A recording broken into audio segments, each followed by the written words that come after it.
Don't want to leave? Want to live at Disney World? I'll make it a realty reality. Everything from Dr. Phillips to Davenport, Claremont to Kissimmee, Winter Garden or Windermere, and Disney's own Celebration and Golden Oak. I'm Realtor Victor Naraki, and this is Disney at your doorstep.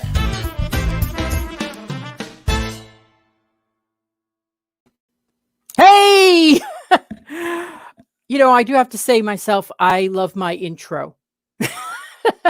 So today, we've got 4 people watching already, thank goodness, and we're going to be discussing with my friend and the school board vice chair, Teresa Castillo, and someone who I really admire. I guess the word's tenacity, I guess. And so she's going to join us right now, and we're going to be discussing the school board, the students, finding a good school in the area, because it's all things that are related to my business, but I honestly don't want to tell people about the schools because I don't know nothing about it. So here's Teresa. Okay, here we go. Add to stream. There we go. Yay! Hi, how are you? So we are, sorry, the border is cutting you off right there. Let me get rid of that. Brand. There we go. Oh, no. Okay. I don't think I can. Okay. It's all good. All right. So there we are. All right. So for those of you who are joining, we're going to be discussing with Terry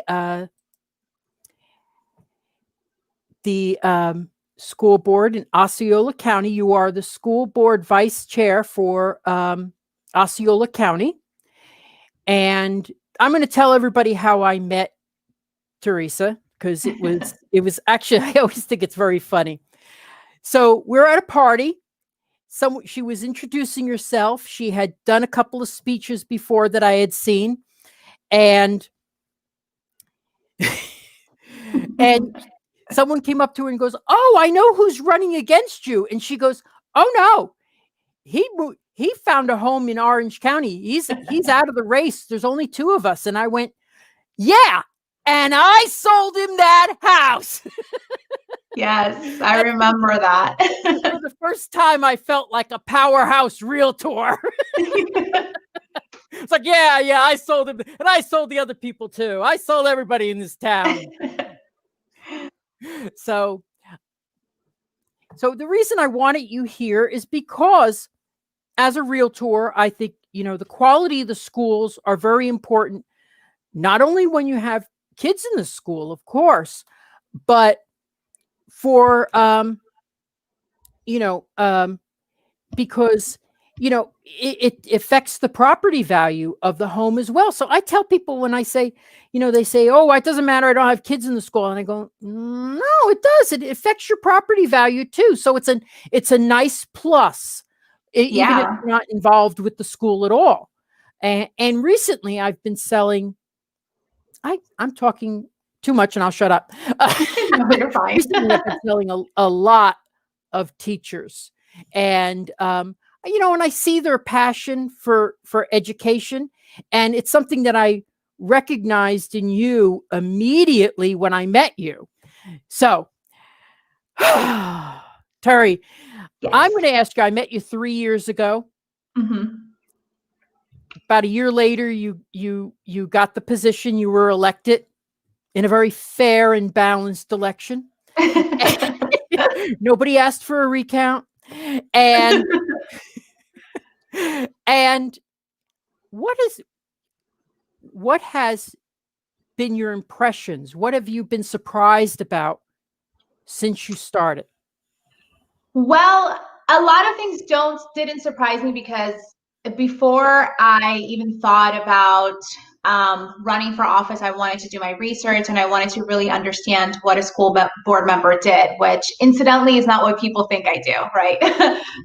Most of my work is centered around understanding the budget and understanding contracts and agreements that we have with different entities and making sure that, just being the overseer of that.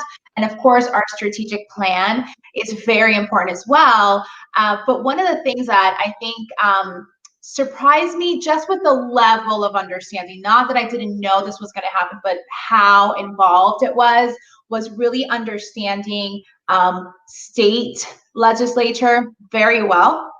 Education is one of the top priorities for any state, but specifically, I think in Florida, education is like the second biggest item on the yearly budget, and also understanding how our federal budget affects the things that we do. So nutritional service, for example, that's going to be, a lot of our services for nutrition come from the federal government. So, I really have to have a good grasp on those things when I'm reading and understanding what it is that I'm voting on.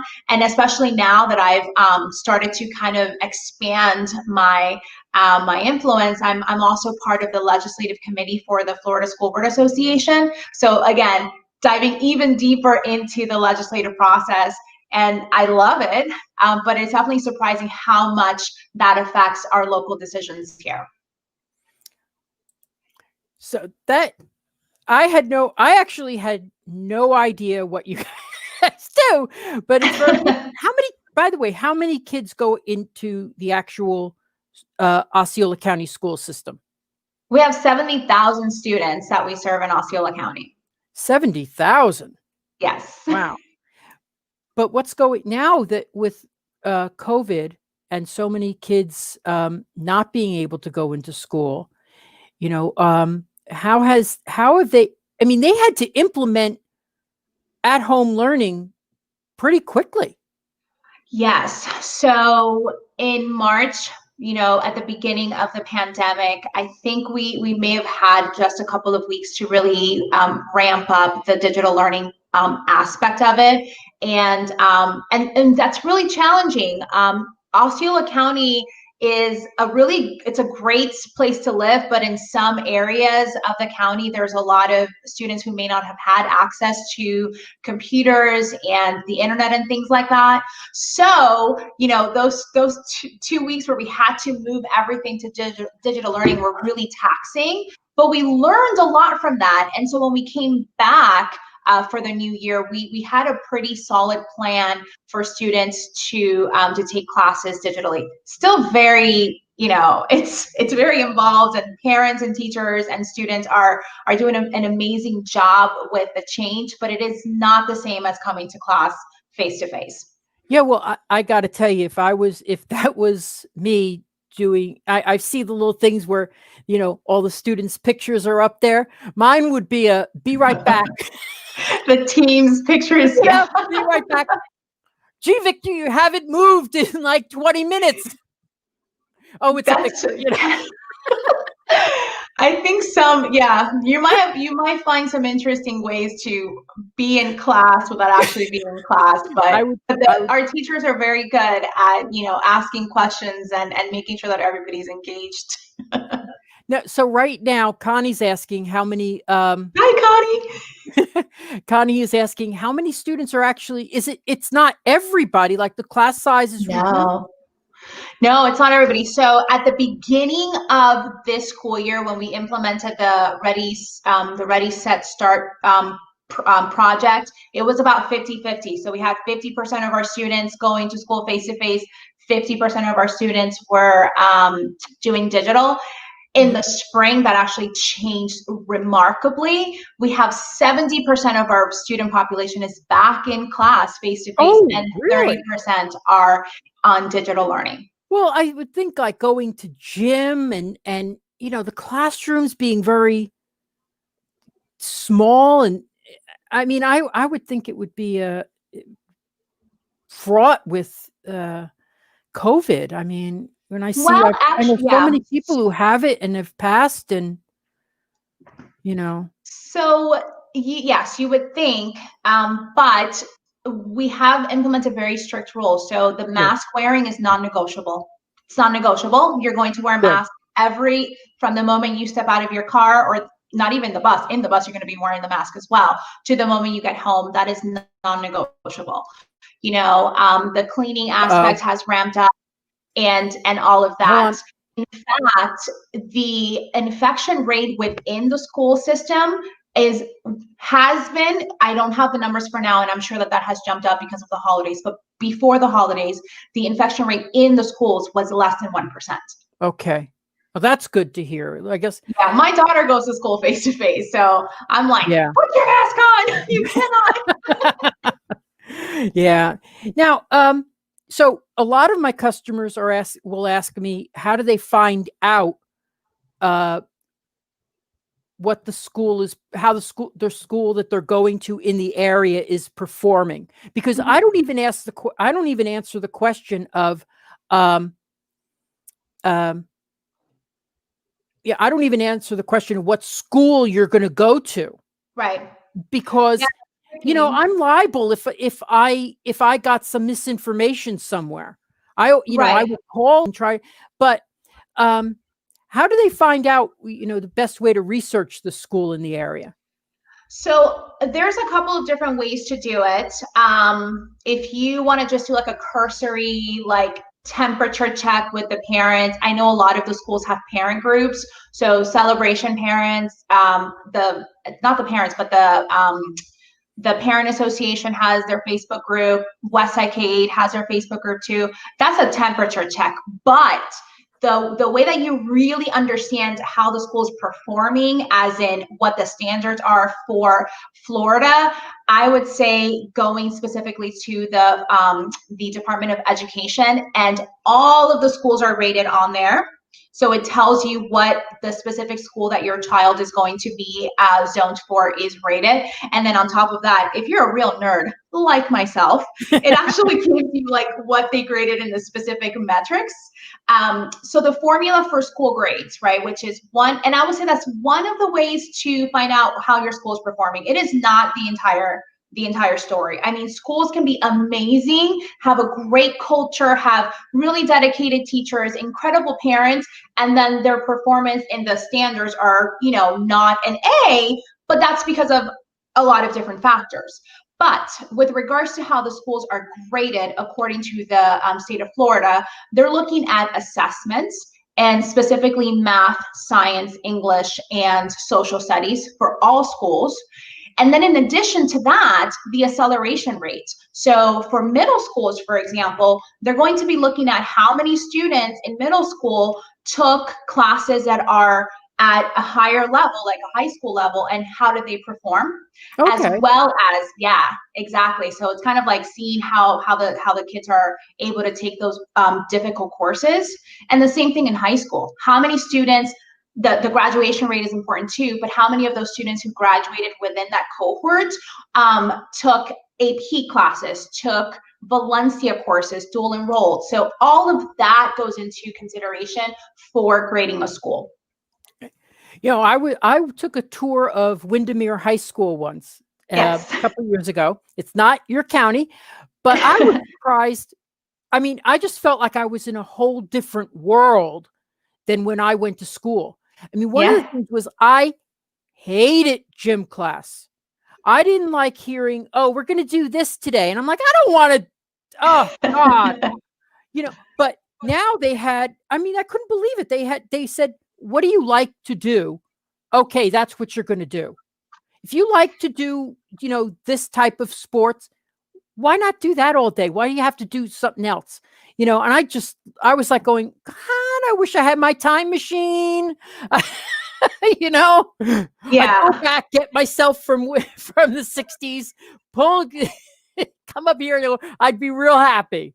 So I I think was just all really, education has become much more holistic. So even thinking about like, okay, well, is this a great school? Like what does that mean? There's a lot of schools in Osceola County that have specific additional programs, right? So they will have, like, for example, in Celebration High School, they have the Project Lead the Way, which is a STEM focused program, as well as IB. Osceola High School has the Junior Achievement Academy of Business, which is their curriculum is insane. Like I'm getting my MBA and I'm like, they're doing stuff that I'm doing. That's crazy, you know? So it's, again, looking at the grades, the school grades is important, right? That's like a benchmark, but I would also ask parents to dig a lot deeper. And we have a website that actually shows all of our schools and what choice programs they have within them. So could you actually choose a school if you, based on what curriculum there was, if you were in a general area? No. Yeah, I wouldn't say curriculum specifically. I mean, curriculum, yes, but every child in Osceola County School District is going to follow the standards, is what we call them. I think somebody has a question about Common Core. Yes. So the Florida Sunshine Standards is what we would follow. So yes, but in addition to that, they would get different concentrations. And so when you say, can a parent choose where their child goes? The option is there. In fact, in the entire state of Florida, we are a choice district, right? And so what that means is that every child has the opportunity to go to any school. Now, how do you do that, right? Mm-hmm. First, understand that it depends on capacity. So we are going to give the students that are zoned for that area we want them to go there first because that's the school that they're zoned for. And that goes into like who paid for the school and all of that. So we're not going to talk about that boring stuff, but they get first priority. But every year, Osceola County has a choice application timeframe, and we're in it now. So until February 11th, parents can go ahead and put in a choice application for any school in the county that they want to go to. Now, there are some schools that are super competitive, some programs that are very competitive. Celebration High School is a very competitive school. Osceola School of the Arts, very competitive. But again, the option is there for parents to choose to send their kids there if we have the capacity to do so. So Connie is asking, with all the changes due to the pandemic, how many teachers and how are the teachers and staff helping students adjust to that? So we have a lot of tactical interventions.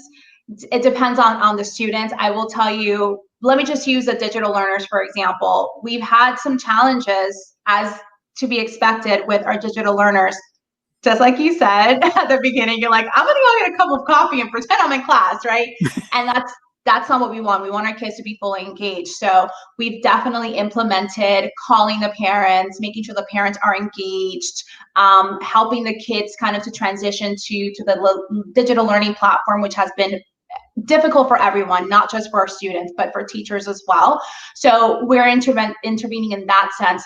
But also the other thing that should be on everybody's mind is the mental health aspect. I mean, some of these kids have been in their homes since March, right? And they haven't been able to. Yeah, that's true. Read.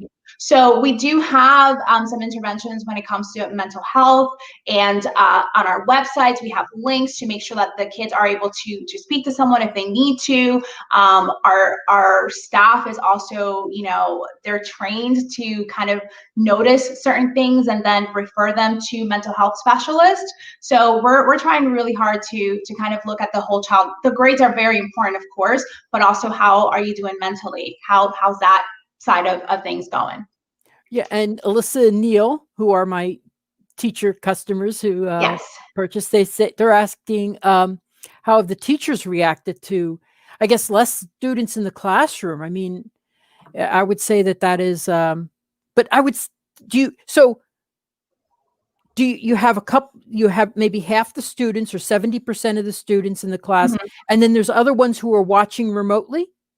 So yeah, let's actually talk a little bit about that, because in the beginning, there was a lot of our teachers who are incredible, like I can't even, doing what we call simultaneous learning, like at the same time. So for example, my daughter would be in AP Lit, and then there would be some students that are also in AP Lit virtually, and they were teaching both of those, right, at the same time, and that was very taxing. Yeah. So, and there are still some teachers that are doing that, right? I'm having trouble just doing one conversation here. Yeah. In some cases, there are some teachers that are still doing that, but we actually reduce the amount of simultaneous learning by 455 different sections from last year, because we understood that that was very, very taxing for teachers. It is for students as well, but imagine, a teacher having to kind of be in two places at once, and it wasn't the best way for to use their expertise. Now I'm going to some other things. I always hear that they're removing arts from the school. Is that happening? I don't think so. We actually have know. I schools that always think specialize in like, arts in Osceola County. It's like, I know we talked about it earlier, and you're like going, no. And I'm like going, oh, I thought it was all gone. No, my daughter goes to an art school. She goes to the Osceola County School of the Arts. Really? And so all of the kids in that school have a major. Hers is dance. But in addition to that, we have some amazing other arts programs in other schools. I don't want to call out programs and then miss something and then have somebody say, oh, you missed this school or that school. But I have been to plays all over the county, and I am more than impressed with the level of expertise from the teachers that are teaching it. But it is not non-existent. It exists. We also have the Poinciana Arts Academy as well. So we have at least 2 schools that specialize in arts, and then we have programs within the school districts as well. Wow. I didn't know that. I didn't know there was a specialized school for arts here. I always think you always think of the only place that was that from that movie Fame. The Fame school, right? Yeah. No, we have them. I found those kids annoying. They're very artistic and they see things differently. Yes. Also, I went to an art school, by the way. Oh, okay. Alyssa and Neal are asking, in respect to capacity, what are the class sizes and student-teacher ratios outside of the COVID situation? Oh, okay. That's okay. That's a good question. So outside of the COVID situation, the student-teacher ratios are actually mandated by law. And I don't have the specific numbers. I'm going to say 1 to 25 for like core classes, right? So that's going to be your English, your math, your sciences. Those classes are very limited, and that's mandated by law. So sometimes people say there's too many students. Not really, because we can't actually. We have to have a very specific amount of students, but it's the core classes, right? Okay. If it's an elective, you might have more students in there, but again, it's because of the kinds of class that it is. I hope that answers the question. If not, let me know how I can answer it better. No, that really does. I mean, I didn't think there'd be a difference, and now so it's good to know, because you always hear these things about schools, being overcrowded and things like that. But that brings me to some of the schools that are coming up. I want to see what your involvement with that is. It's a great number. In some major cities, they top out at 34. Yes. Oh, wow. Yeah. Yeah, they come from New York area. So, and okay, so Celebration is getting a school in Island Village. Where is that at right now? Inception. It is at the very, very beginning of the process. Nobody's going to move in for a year, so. Yes, building a school takes a very long time. And that if I could go back and answer your original question, what surprised me the most, I would say this: how long it takes to build a school, because there's a lot going on in the background. But in December, we approved the architecture renderings, right? So we have to start that Celebration, so it's weird. No, it's we're working, of course, with our community, because we want to make sure that it fits the atmosphere, that we're very respectful of that. Of course, yeah. So it's gonna be adorable. I'm excited about it. But it's still in the inception process. And as it moves along, I know that I've spoken to several people in the CBD, just kind of making sure that I'm communicating or having that line of communication, because I know how important it is for the community to have the information that they need. Well, if right now, I mean, there's going to be 1,000 homes in there. Mhm. which could mean up to 2,000. Do they estimate how many kids would be Yes, in the so area? that's going to be an elementary school Yes. at first. So it's a K-5, and that's what we're planning for. And then, of course, Celebration High School is right across the way, so that will be, the other school that serves, and Celebration K-8 as well. Now, I don't want to talk too much about like how the redistricting process works because I'm not No, even there no, it's yet. not. But It's once gonna be we a long are, time off. Yeah. I'm sure we will have some meetings, some lively meetings talking to the community about that. Okay. Okay. So we handled a lot of the stuff that I wanted to discuss with you. Let's see. Since you're dealing with wait. Any other programs dealing with? Oh, good. That's what. Yeah. Oh, yeah. And I also want to talk to you about kids with special needs too. So that's great. Good question, Alyssa and Neal. Thank you. Sure. So, what kind? Let me put that back up there. So, are there special programs dealing with bullying and teasing? So just board rules in general, we do have a there's a non-tolerance policy when it comes to bullying within the school system. But one of the things that we have implemented, and I don't know that Osceola County is unique in this, but we do have ways to report specifically bullying within our website so that we can go ahead and get it resolved as soon as possible. So, and then of course there is the intervention. I want to call it the intervention process when we find that there's bullying going on. I'm specifically talking about students, although our board rules expand that to volunteers, to other staff members, to teachers. We want to make sure that we cover the gamut, right, of what can happen. But with students, we have the intervention process, which can be anything from getting that student help, because a lot of times when a student is bullying other students, there's something going on that we probably need to address, all the way to, of course, disciplinary actions like suspension, expulsion, going to a different school. All of those things are embedded in the board rules. But with regards to how the student can report it, if they don't feel comfortable talking to an adult within the school, we have implemented the bullying report system within our website so that they can do it anonymously and try to get help that way. Mm-hmm. Oh, so they can. Well, that's interesting. So if there was a kid being bullied or something, you could sort of like say, "Look out for this kid." Is that what it? Yeah, so it's on our website. I'm actually looking it up now, so I can like give you step by step. But Well, that is good. we have several different, I'm going to call them widgets on our website for reporting different things, and bullying is one of them. There's also the see something, say something, where you can go ahead and if you see something that's not right, you can go ahead and report it, and we can go ahead and get on that. Again, you don't have to make a phone call. You don't have to go talk to someone. It's directly on our website, and we can go ahead and handle it from there. Okay, cool. Okay, so what about now?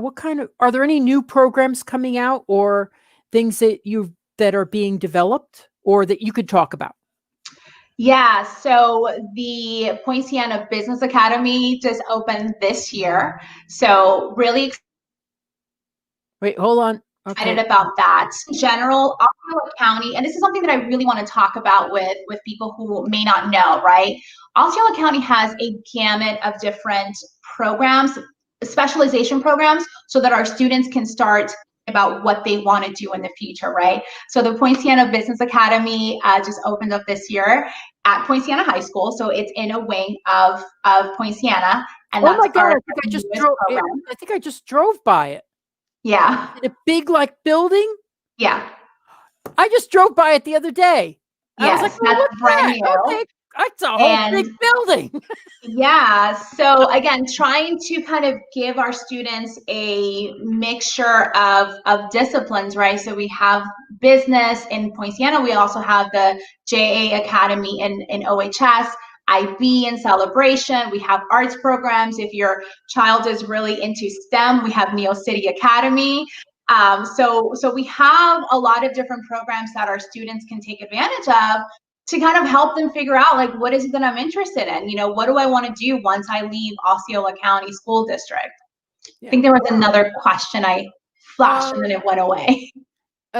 Nope. She was just saying the students don't have to be afraid of retaliation when they report Yes. an issue. Right. So, I mean, I think even, thinking about back when I was in school, like that was, I'm sure some of us were teased. I know I was teased all through middle school with this one particular person, and I would never say anything to anybody because I'm like, well, I don't want her friends to come after me. So yeah, it's definitely trying to create a for students.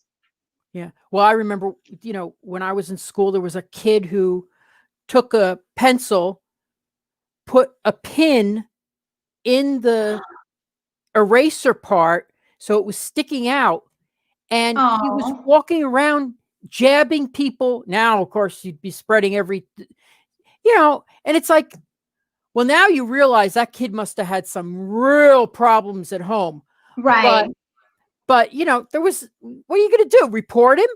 So then everybody's going to go, yeah, let's go out there, Victor, and let's see what he's doing. And I'm like, no. Right. So again, it's one of those things where you want to, I think the more you learn, the more you learn. So definitely a way to kind of make the reporting process more streamlined. But I like that you mentioned, there might be something going on with the child, and that's important to note too. I always say if a child is bullying, there's something going on that we want to protect the student that's being bullied 100%. We also want to figure out what's going on with that student. Why do they feel like that's the only way that they can communicate? Yeah, and you said the right word. That's what they're doing. Yeah. They're telling you something about them. Yeah. If they're having some kind of issue, of course, I had all those kids around me. I'd have to I run down the hall. So don't worry, I had the same issue in middle school. I still remember. Anyway, I was like, I guess I had a sign on my back, the easy victim, Anyway, so, but anyway, so I'm glad we had this chance to talk. Yes. I'm so pleased to see how you still have that enthusiasm when I first met you. Wait. I got another question. Are there strong parents associations in the district and ways that parents to be involved? Yes. That's a good question. Great question, because this is like my passion. Again, talking about what makes a great school, I would say parents that are involved make an amazing school, right? I think that there's a correlation. In my district, I have attended the SAC meetings for OHS, for Thacker. I've been invited to some other ones that I haven't been able to get to, but that's really important. So the SAC associations in any school are going to be really important because they are kind of a little group of not only parents, but also students, community members, staff members, and they're all getting together to talk about how to solve issues within the school. When I went to them, it was almost like a mini school board, and I thought that was really a great way to kind of introduce the community to the bigger picture. So that's amazing. And then like any parent association, the PTA associations are also really a great way to get involved. I know, again, I'm not calling out anyone, and to say that this isn't happening in other places. It is. I'm just telling you what I've experienced. The Celebration PTA, oh my gosh, they've put together talent shows virtually because they want to make sure that these kids who have these talents, who haven't been able to leave the house, are able to share with the community. And I thought that was so ingenuous, and it was just really cool to see. So again, really strong kind of community ties. And then I know in Westside K8, that parent group in Westside K8, you can ask any questions within 2 minutes. You're going to have somebody saying, oh yeah, I've dealt with this and here's how to resolve it. So that is definitely one of the best ways to create a really good school environment, is to have involved parents.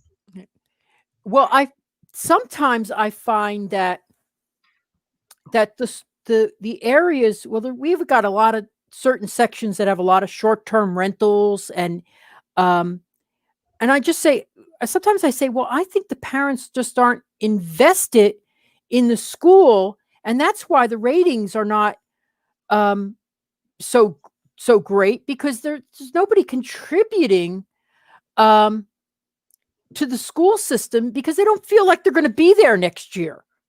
And I That feel might like be that part of sometimes it. And happens that way. yeah. And there's also so many parents that work so hard. You That have brings us parents to who this may have 2 to question. 3 jobs. Yeah. So it's Does really the school have difficult to get programs involved with those as well. I think one of the things that I would love to do is figure out a way to get parents who just don't have the time to attend SAC meetings. Still, how do we get them involved? Because I'm sure they want to be. It's just working 2 jobs is very, very difficult Yeah. and to get involved.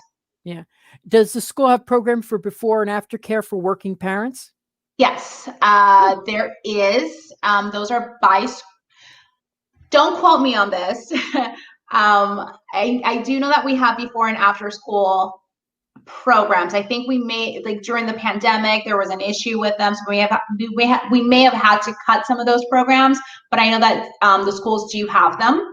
But I think those are by schools, not necessarily district wide. Okay. And then Alyssa and Neal have saying your enthusiasm is spectacular. Glad you won the election. And it was 2 years ago. We need more people like you to lead the way in education. And those are two people who have spent their, their whole careers in education. So that's nice to hear. Thank you so much. I appreciate it. Do the students take civics, environmental studies, technology, or other classes that prepare students for a variety of jobs in the future? Yes. So I'm going to take those in pieces. So civics, yes, they do take civics. I know that there's a lot of conversation about it not being enough, and that might be true, but that is part of the Sunshine Standards. There is a civics course in 8th grade, I think, is like the standard one. And then, of course, when the kids are in high school, there's the government classes that they have to take as well as part of their curriculum, their high school curriculum. Now, the bigger question that Connie asked was, how are there different courses that can prepare them for different jobs? Absolutely. So we have a really strong CTE, I'm going to call it culture in Osceola County. So those I'm are sorry, what's career readiness programs. Oh, okay. Okay. Yes. That's not what CTE stands for. It stands for something else, but Okay. it's a career readiness programs. So I'll give you 2 examples of programs that I think are excellent. So we have Toho High School has a ton of CTE programs, and they're new, but they're really, really competitive, like digital arts. They have culinary arts, technical theater. And then you also have OTech, which is the epicenter of CTE careers. And at OTech, you have a lot of different kinds of programs that are, you get certified and you're ready to go to work. So we definitely have a culture of career readiness, not just college readiness, but also career readiness in Osceola County. Cool. Well, I guess we have some more questions. We went a little bit over when I appreciate all the enthusiasm that we got. And so, Terry, I just want to thank you for being here today. I've wanted to do this for several months, but there was some COVID issues and holidays. So we're starting off the new year right with a lot of promise, and I want to thank you for being here today. I think it was wonderful. So thank you. Anytime you have questions, let me know. If I don't know the answer, I will find out for you. Well, I tell you, I learned a lot today. I really did. So so I appreciate your appearance. For those who are watching, thank you for watching, and I'll be back. I'm going to try to do these things as frequently as possible. It's a little nice change of place from showing homes all day. Here's a house, So, and it's very important for our community to have people like you who are passionate and enthusiastic. And wait, we do may have what type? Wait, got one more question, and I like this question a lot. I like this question. What type of support services are available for students? My daughter has ADHD. So we do have support services for all of our students, especially if they have very specific needs. Typically, it's going to be through an IEP, so individual education plan. Thank you for explaining that. Yes, I do know the acronym for that one. So what I would say is if your daughter is in the school district and she needs specific help, the first thing that I would do is go ahead and get her the IEP program. So talk to the school principal, any administrator to make sure that she gets that, because that's going to kind of give her an advocate in the class for those specific needs that she has. And that's the first step. There might be additional things that the school district can do or the school itself can do, but definitely an IEP will be the first step that I would take in order to get your daughter assistance. Frozen up. Oh, good. It froze up for a second. Okay, good. Yes. Good. We got the gist of it. I tell you, because when I was in school, I was very ADHD, and and that was before anybody knew what ADHD was. And I just felt like, it's the thing is, I think sometimes it can be a blessing if you know how. I mean, because in many jobs you have to be able to do 2 or 3 things at one time, and so I actually think it's sometimes, but in school it's awful because you're like going, okay, yeah, I know what you're talking about, so I think I'm going to phase out right now. I do that in finance class, and by the time I get back, I'm like, what happened? What? I do that in finance class sometimes. I'm like, I'm gonna doze off for a minute, and then when I come back, I'm totally lost. What I feel is your mind is working so fast that you can't, that one person talking to you, you can't pay attention to it.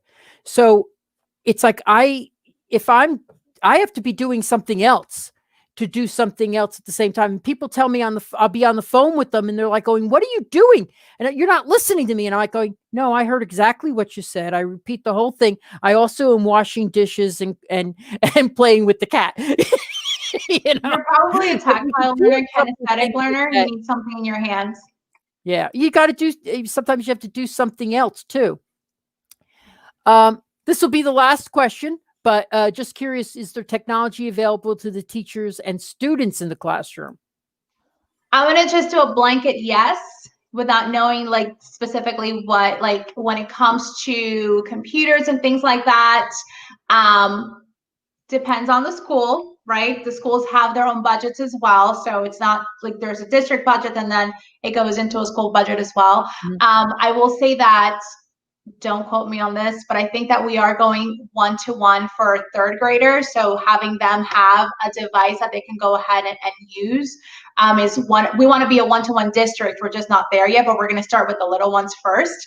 But there is definitely technology available. In addition to that, students can bring their own technology in school. This is pre-COVID, so right now everything's crazy. But for example, if a student needs a phone in class, that is allowed for the student to have, so they can go ahead and use technology in class. Oh, okay. Yeah, because there's a lot, it's got a whole computer in the phones now. Yeah, phones are computers, exactly. Yeah, really. All right. Well, thank you again, Terry. I appreciate it. And if you have any questions later on, just send them to me. I'll see if I can get an answer from Terry for you. And thank you so much. I really had a good time. Thank you. Thanks. Really great questions, guys. We'll see you soon. Okay. Bye-bye. Thanks for watching, everybody. If you want to be a guest, please just message me. I would be glad to have you on the show, talk about anything is related to living in Central Florida. Thank you so much.